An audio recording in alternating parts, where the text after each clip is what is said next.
3।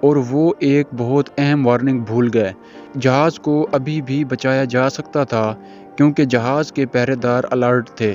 جب وہ اپنے کپتانوں کو دور سے دیکھتے تھے تو برف کے ٹوٹنے کی اطلاع دینے کے لیے تیار تھے، لیکن ان کے پاس دور سے دیکھنے کے لیے کوئی چیز نہ تھی، اور وہ تھی دوربین۔ جی ہاں، گارڈز الرٹ تھے، لیکن دوربین نہ ہونے کی وجہ سے وہ آئس برگ کو دور سے نہیں دیکھ سکتے تھے، اور یہ ٹائٹینک کے ڈوبنے کی تیسری بڑی غلطی تھی۔ کیپٹن سمتھ کو برف کے ٹوٹنے کی اطلاع اس وقت ملی جب جہاز کے پہرے داروں نے اطلاع دی۔ ہوائی جہاز کے سامنے فٹ بال کے میدان کا سائز ایک آئس برگ کے برابر ہے، لیکن بہت دیر ہو چکی تھی کیونکہ آئس برگ بہت قریب تھا۔ مسٹیک نمبر 4، کیونکہ بحر اوقیانوس میں اکثر بحری جہازوں کو برف کے ٹوٹنے سے نمٹنا پڑتا ہے، جسے بڑے جہاز آرام سے سنبھال لیتے ہیں۔ کیپٹن سمتھ کو آئس برگ کی خبر ہوتے ہی کیپٹن سمتھ نے جہاز کے انجن بند کرنے کا حکم دیا اور ساتھ ہی ٹائٹینک کو راستہ بدلنے کا حکم دیا۔ بلا شبہ کپتان سمتھ نے آئس بریک سے بچنے کی بھرپور کوشش کی، لیکن فاصلہ اتنا کم تھا کہ کچھ کرنا بے سود تھا۔ سینٹر سے ٹکرا گیا، لیکن ٹائٹینک کے زندہ رہنے کی بہت امیدیں باقی تھیں۔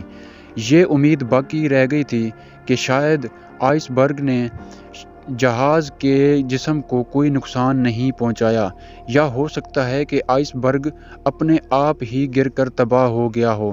اگر ٹائٹینک کی چوتھی غلطی کام نہ آئی تو ایکسپرٹس کا خیال ہے کہ ٹائٹینک کے جسم کا پچھلا حصہ سٹیل سے نہیں بلکہ کاسٹ آئرن سے بنا ہوا ہے۔ ریوٹس کا کام لوہے کے بڑے پیسز کو آپس میں جوڑے رکھنا ہوتا ہے، لیکن چونکہ کاسٹ آئرن سٹیل سے زیادہ نرم ہے، یہ اس جگہ پر واپس آتا ہے جہاں آئس برگ ٹائٹینک کے جسم سے ٹکرائی تھی۔ وہ ریسر کی وجہ سے کھل گئے، اور پھر وہی ہوا جس کا سمتھ کو خدشہ تھا۔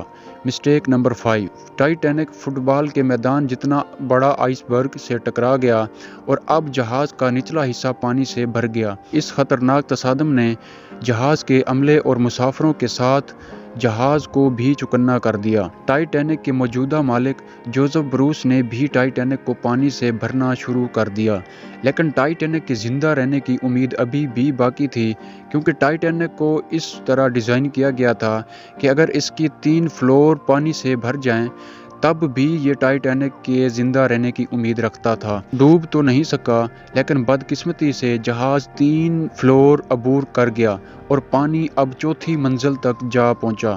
اب معاملہ ہاتھ سے نکل چکا تھا۔ ٹائٹینک کی فکر کیے بغیر اس میں مسافروں کی جان بچانے کا وقت آ گیا تھا۔ کیپٹن سمتھ نے اپنے ریڈیو پر ہنگامی الرٹ جاری کیا۔ اس وقت تک مسافروں کو لائف بوٹ میں منتقل کرنے کا منصوبہ تھا جب تک کوئی مدد کے لیے نہ آئے، لیکن اس موقع پر 5ویں غلطی نے اپنا کام دکھایا۔ جی ہاں، مسافر نے بتایا کہ طیارے میں کل 32 لائف بوٹس کے لیے جگہ تھی، لیکن غفلت کی وجہ سے صرف 20 کشتیاں رکھی گئیں۔ 1500 پیسنجر تھے اور صرف 20 کشتیاں تھیں۔ مسٹیک نمبر 6، ہر طرف افراتفری تھی اور ہر کوئی ان چند گنی چنی بوٹس پر سوار ہونا چاہتا تھا۔ 12:45 پر پہلی ہنگامی کشتی سمندر میں اتری، لیکن یہاں افراتفری کے عالم میں ایک اور چھٹی غلطی ہوئی۔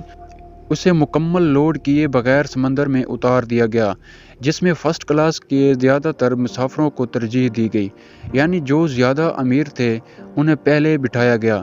اگر کشتیوں میں زیادہ مسافر بٹھائے جاتے تو کم انسانی جانیں ضائع ہوتی۔ اب جہاز تیزی سے سمندر میں ڈوبتا جا رہا تھا۔ صبح 2:18 پر شارٹ سرکٹ کی وجہ سے ٹائٹینک کی تمام لائٹس بجھ گئیں۔ اگلے ہی لمحے جہاز ٹوٹ کر 2 حصوں میں بٹ گیا، اور یوں 1500 لوگ بحر اوقیانوس کے ٹھنڈے پانی میں ڈوب گئے۔ میں آپ کو یہ بتاتا چلوں کہ اس وقت پانی کا ٹیمپریچر -2 ڈگری سینٹی گریڈ تھا، یعنی اگر مسافر ٹھنڈے پانی میں کود بھی جائیں تب بھی بچنے کا کوئی امکان نہیں تھا، کیونکہ اتنے کم ٹیمپریچر میں انسان 30 منٹ سے زیادہ زندہ نہیں رہ سکتا۔ مرنے والوں کی تعداد 1500 سے زیادہ بتائی جاتی ہے، کیونکہ عملے کے بہت سے جاننے والے بغیر ٹکٹ کے طیارے میں سوار ہوئے۔ بچ جانے والوں میں سے سب سے زیادہ تعداد بچوں اور خواتین کی تھی۔ دوسری طرف کیپٹن سمتھ تھا، جو اپنا سارا وقت جان بچانے میں صرف کر رہا تھا اور وہ ڈوبتے ہوئے جہاز سے چھلانگ لگانے والا آخری آدمی تھا۔ تو امید کرتا ہوں کہ آپ کو یہ ویڈیو ضرور پسند آئی ہوگی اور آپ اسے بھرپور شیئر اور لائک کریں گے۔ تو میں تمام ویور سے ریکویسٹ کرتا ہوں کہ ہمارے channel Imran T V MR کو بھی سبسکرائب کر لیں اور ساتھ میں بیل آئیکن کو بھی پریس کر دیں تاکہ ہماری آنے والی ویڈیوز آپ تک سب سے پہلے پہنچیں۔ تو ایک اور زبردست ویڈیو کے ساتھ حاضر ہوتے ہیں، تب تک کے لیے ہمیں دیجیے اجازت۔ اللہ حافظ۔